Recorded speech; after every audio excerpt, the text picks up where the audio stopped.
Alright, continuing this month of me just watching Universal films, I welcome you back to Universal Month 2022. If you're not yet a subscriber, please feel free to subscribe. You're more than welcome to do that. So let's get on to the next review.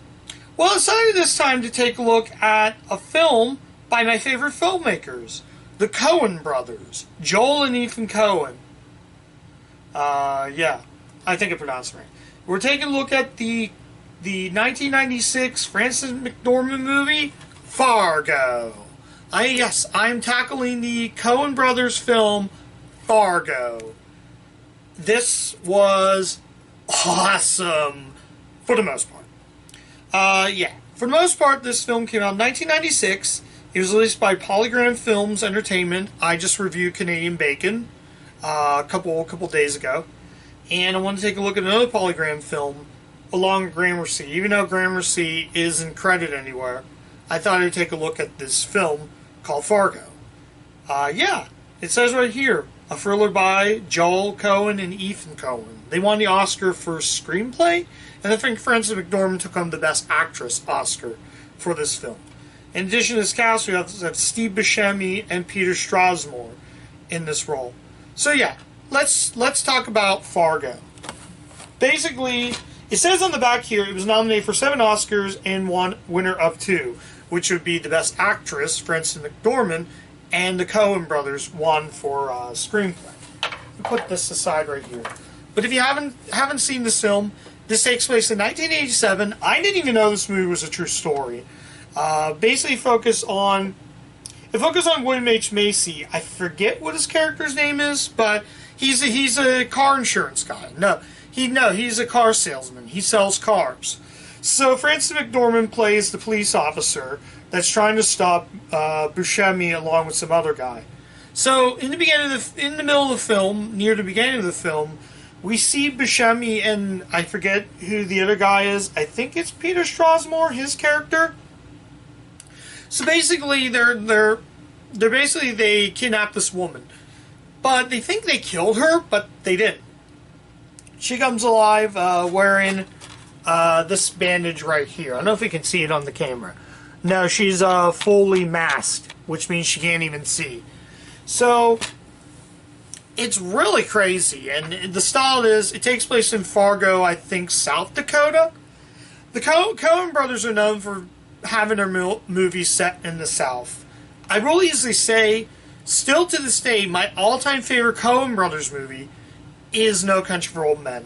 Will always be my favorite. That movie set that bar really high, and why I love these guys as not just writers, but filmmakers as well.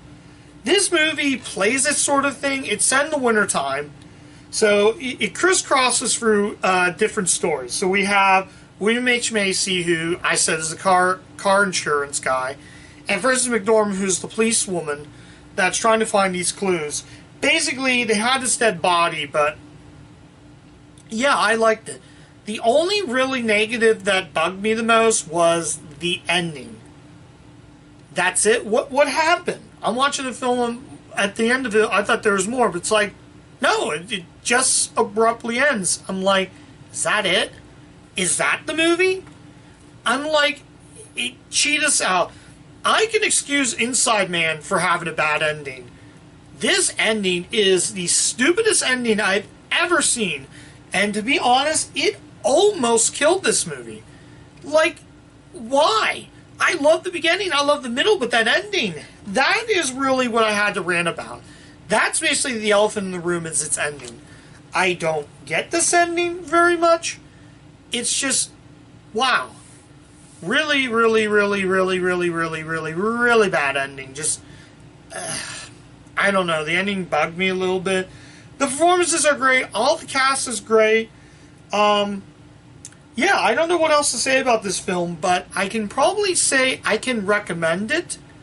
And I am going to recommend it. It's still a good movie. It's not a great movie. It's still good. It's still a good movie, just not great. I liked it, but not great. This movie, I think it was nominated for 7 Academy Awards. It was nominated for Best Picture. It won for directing. It won for actress Frances McDormand. which basically was nominated the screenplay, cinematography, and editing. The cinematography in this is great. Easily a really good film. It's great cinematography, film editing whatsoever. I know about art direction, set decoration. I kind of like movies that take place in the South, and that's why I think I love Coen brothers as filmmakers, is because most of their movies are set in the South, and that's why I easily say that's great. Now, before I go to the final verdict, I'm going to talk about the special features on here. I didn't watch any special features. Oh, it takes place in South Dakota and Minnesota. So, special features on here are Minnesota Nice documentary, interview with the Coen brothers and Frances McDormand. We get an audio commentary by director of photography. Oh, Roger A. Deakins. Roger A. Deakins. He's a good cinematographer. A trivia track, behind the scenes photo galleries, and original advertising gallery. So yeah, I didn't watch any special features. Like I said, the movie came out in '96, but yeah, I can't vouch to say about this. So I guess it's time for the final verdict. So, final verdict, should you see Fargo? I'm going to say yes. If you like the Coen brothers, which I do, I bet if I watch the second time, I might like it even more. I think once you watch more viewings, you definitely might get something out of it. I got something out of it. I liked it. Definitely going to have a spot on my Universal shelf. And it says right here, an American masterpiece, Roger Ebert, and two thumbs up, way up, Siskel and Ebert. So yeah, it even says right here that it says it's a brilliant tour de force from the creators of Raising Arizona and Oh Brother Earth Thou. I love Oh Brother Earth Thou. That may be my favorite Coen brothers, if not the soundtrack. I don't think I have that movie. If I have that movie somewhere, I'll definitely cover it for Universal Month.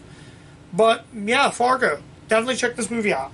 Highly recommended. But like I said, if I had to pick two, Oh Brother Earth Thou and No Country for Old Men, with No Country for Old Men being my all-time favorite Coen Brothers films, because I felt that movie is more heavy on the action.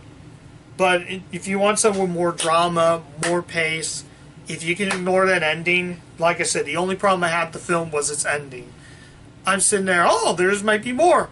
No, we get credits. I'm like, are you kidding me? That's it? That's the movie? You work so hard on this, and you cop us out like an ending. You cop it with an ending that gives you the big fat finger, and it's basically the middle finger of an ending. So I can recommend that. If you can ignore the ending, check the film out. I'll try to get another review in tonight. That's it. I'm almost running out of battery, so I'm going to plug in this, charge it, and then I will come back with the next review. I don't know if I'm going to make the review tonight, but I'm sure I'm going to film the review of this. As soon as I get internet, all these reviews are going to get posted onto my YouTube channel. And Universal Month, like I said, is still kicking. I'm going to do a couple more films, review those. I probably won't get a few. Well, I'm just going to ramble on. I'm probably going to get a few more reviews. I'm going to be in Pittsburgh, so I'm not going to be making any more reviews right now. But I'm extending this from May up until the beginning of June. Once June 1st hits, that's it. That's it with Universal Month once June 1st hits. So I'm rambling. Like I said, recommend the film. Just don't think the ending is good. I like the movie. It's great. Actually, it's good, not great. The ending really just bothered me. So ignore the ending, ignore this ending, and check out the film for yourself. So that's it. I'll catch you guys with the next review. See ya.